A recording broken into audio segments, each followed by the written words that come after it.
Welcome to the AutoParent podcast with my mom. Hello, and welcome to the AutoParent podcast, episode 24. I'm your host, Pastor Casey, and before we get started into the meat and potatoes of this episode, as I like to say, I want to prepare you for something, and that is episode 25 is coming. Feels a little Game of Thrones, like winter is coming, episode 25 is coming. The 25th episode of the AutoParent podcast. Just a point of personal privilege, which is language that comes from annual conference, which we've just had recently. So there you go.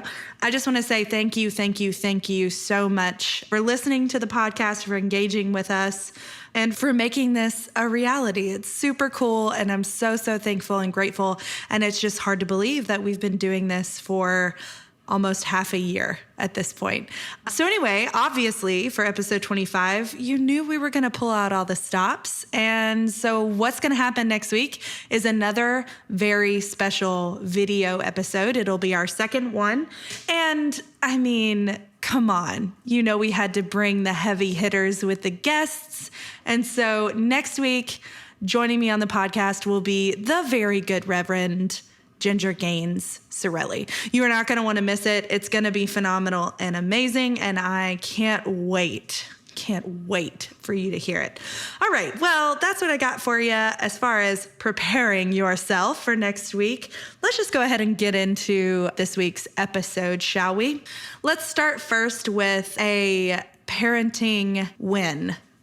How about that? We're gonna flip it on its head. We're not gonna start with fails this week. We're gonna start with a parenting win. So let me just tell you, my child, Cash, he's one of those soul people, if you know what I'm saying. Like, feels like he is very in tune with the universe, and he are on the same sort of frequency. And so we were at the pool the other day, and Cash kind of stubbed his toe and got hurt. So he came to sit down and just sort of like be with his hurt. This is kind of child he is. He wanted to just sit down and just, be with his hurt for a minute. And I could tell he was sort of thinking. I saw the wheels turning, and I was like, what's going on? Like, what's going on in your head? And he was like, well, I just was thinking about if I'm still going to get hurt when I get older. And I was like, oh my goodness. I wanted to be like, yes, and it's gonna like not just be physical hurt, but like mental hurt and emotional hurt and spiritual hurt and trauma upon trauma upon trauma. And that would have been a parenting fail, my friends. But I was just like, yeah, actually you're probably gonna get hurt a lot more in your life. And he started crying. And he was like, he said, why do I have to be human? And I was like, oh, yes, right. An existential crisis of sorts. Like, that's been a whole mood for the past year and a half, for sure. And I said, well, like the beauty of being human is that it's both pain and joy, right? It's both hurt and love. It's all of those things mixed together all the time. And he said, so if I am having pain or if I'm hurt, should I think about the times that I've been happy? And I was like, yes. Feel it all at once, little one. And it just felt like a win, not anything I've done, but him. He's just great, right? Okay, here's another parenting win. You know what? We're throwing confessions and fails out the windows this week. We're going to have some wins. How about that? So I got a message from my nanny this week saying that the gift that my kids are to her is hard to sort of explain, that they are, quote unquote, the best kids that she's ever nannied for. But something that she said struck me really strongly. She said, your kids are so polite, and they say thank you, and they say please, and they just have a good heart. And she said, you can absolutely tell that they're not doing it out of fear of retribution. out of fear. She was like, they're doing it because this is just who they are. And I was like, oh my gosh, like, I wish I could take credit for that, but I so can't, and it's just sort of an accidental win, but I will take that any day of the week, y'all. And I hope that you've gotten some parenting wins this week. I would love for you to share those with us. We say this every week, but you can share those wins with us via voice memo. We would love to hear your voice, or you can do it by just typing it out to us on Instagram and Twitter. I would love to do a listener only segment of parenting fails, confessions, and wins here soon. So drop those to us. We'd love to receive them and to just be with you. This whole thing is about solidarity and hope. So know that we are with you. And now it's time to do a little something different.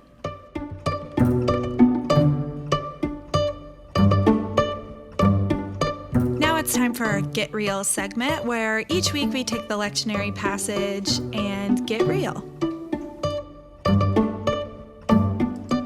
Our lectionary texts this week, the first one is Job chapter 38, 1 through 11, and here it is in the New Revised Standard Version.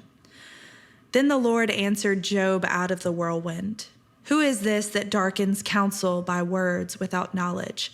Gird up your loins like a man. I will question you, and you shall declare to me, where were you when I laid the foundation of the earth? Tell me if you have understanding. Who determined its measurements? Surely you know. Or who stretched the line upon it? On what were its bases sunk, or who laid its cornerstone when the morning stars sang together and all of the heavenly beings shouted for joy?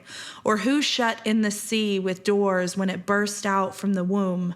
When I made the clouds its garment and thick darkness its swaddling band, and prescribed bounds for it and set bars and doors, and said, thus far shall you come and no farther.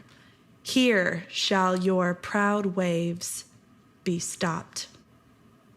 And our second lectionary text this week comes from Psalm 107, verses 1 through 3 and 23 through 32. Give thanks for Yahweh's goodness. God's love endures forever. Let these be the words of Yahweh's redeemed, those redeemed from the oppressor's clutches, those brought home from foreign lands, from east and west, from northern lands and southern seas. Some went down to the sea in ships, plying their trade across the ocean. They too saw the works of Yahweh, the wonders that God worked on the deep. God spoke and raised a storm wind, lashing up towering waves, flung to the sky, then plunged to the depths. In the ordeal, their courage melted away. They staggered and reeled like drunkards with all their skill adrift. Then they called to Yahweh in their trouble, and God rescued them from their sufferings, reducing the storm to a whisper until the waves of the sea were hushed. Overjoyed with the calm, they were brought safe to the port they were bound for. Overjoyed with the calm, they were brought safe to the port they were bound for. Let them thank God for this great love, for the marvels done for all people. Let them praise God in the great assembly and give praise in the council of the elders. This is all the word of the Lord. Thanks be to God. So a couple things just up top. If you know the Job story, I'm sure you know about Job's sort of affliction. Some scholars like to say that the story of Job is just about maybe don't have the worst friends in the entire world. But there is this sort of grappling that happens with Job and with Yahweh on a very personal level. And so what's interesting at the very beginning is sort of this tongue-in-cheek or a little bit sarcastic voice of God. Who is it that darkens counsel by words without knowledge? I will question you, and you shall declare to me, where were you when I laid the foundations of the earth? Tell me if you have understanding, which is Oh, you think you know? Tell me. And what's interesting to me here, right, is that there is some difficulty with exegeting or getting really down to the root of Job for some folks, because they feel like this is a very different God than what we like to preach or talk about, right? We like to talk about a loving and graceful and merciful God. And often the God that is represented here in Job is not that, or is antithetical to that sort of understanding.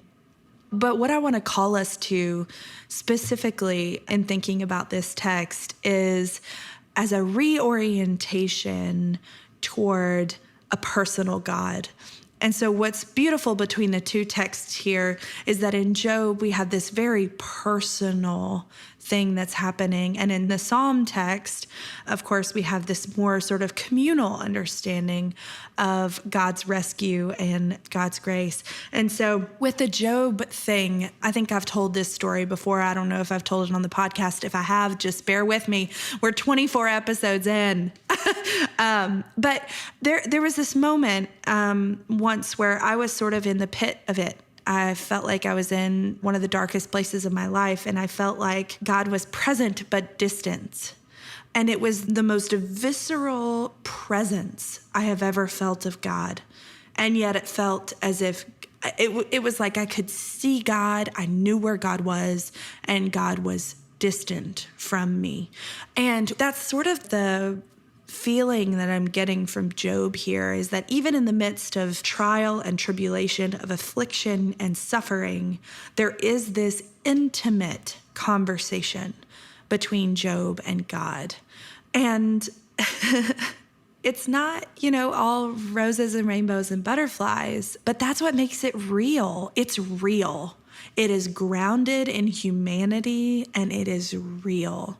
And so if we don't glean anything else from the Job text, that's the one thing that I want us to hear and to remember, is that on a personal level, it may not feel as if we have this sort of perfect relationship or understanding of God. But there are some things that we can know to be true, and even some things that we can pick out specifically from this Job text. Where were you when I laid the foundations of the earth? God's creation seems like a foregone conclusion, but when we actually sit down and think about God's active creating power, sometimes it can be a bit overwhelming to just sort of reconcile that with our own need for control and power. Ooh. And as I'm saying that, I'm realizing how much that impacts my own life. And it's funny to me that sometimes Christians get caught up in whether God created the earth in 7 days or in 170 billion years. And it's comical, really, when you think about the actual implication or truth is that there is a divine creative power in the world that is working for good. It just makes everything else seem less significant, or at least it does in my understanding. So anyway, yes, there's this deep, personal, intimate relationship and conversation happening here with Job and with God. And then shifting into the Psalm text, there is some good news, right? Something to sing about, we might say. And yeah, they called to Yahweh in their trouble, and God rescued them from their sufferings, reducing the storm to a whisper until the waves of the sea were hushed. Overjoyed with the calm, they were brought safe to the port they were bound for.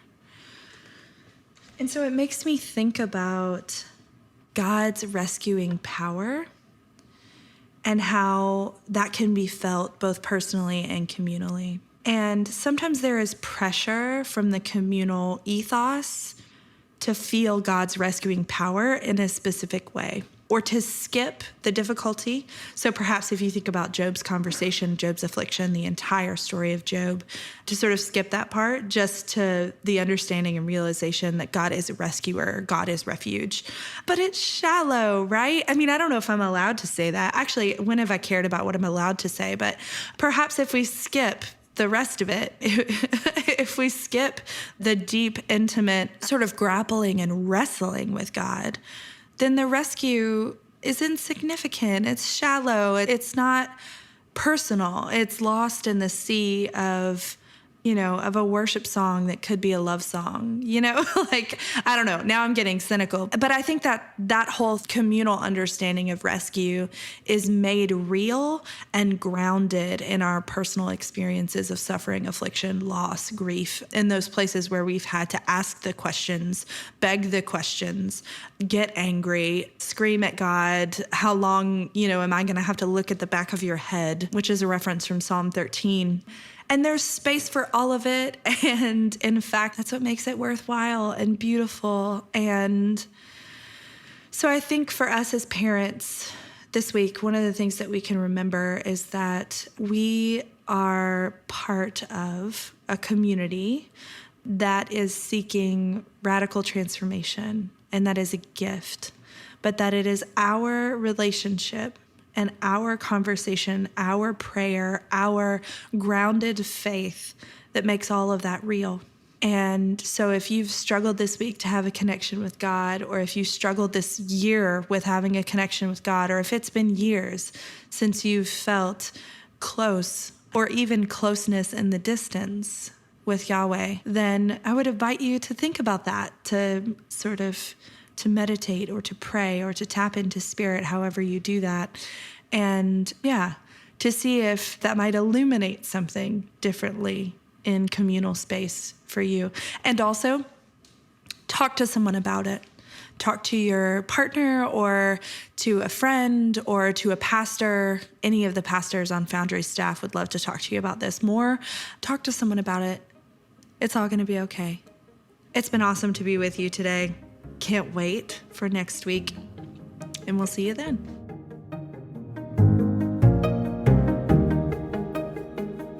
Thanks for listening to the AutoParent podcast. We're going to leave you with a parent mantra, something you can say to yourself or to your partner just to know that you're not alone.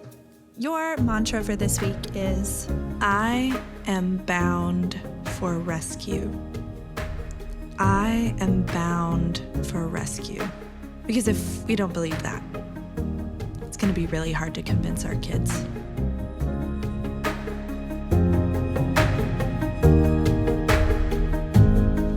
And remember this, you don't have to be an auto parent to be a good one. I've been your host, Pastor KC. You can follow me on Twitter at RevKCBC. Join us next week, same time, same place. You can find out more information about Foundry United Methodist Church by visiting our website, www.foundryumc.org. If you're specifically looking for information about our Family Ministries department or our offerings for parents, you can find those at www.foundryumc.org/family ministries.